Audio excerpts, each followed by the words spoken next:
فاعترفوا بذنبهم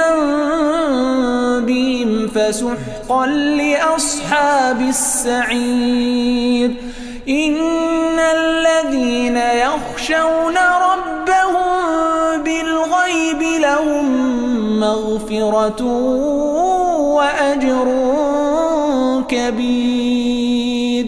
وأسروا قولكم أو اجهروا به إنه عليم بذات الصدور.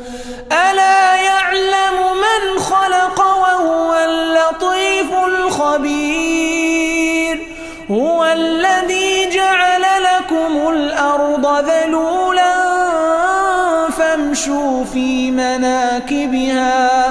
فامشوا في مناكبها وكلوا من رزقه وإليه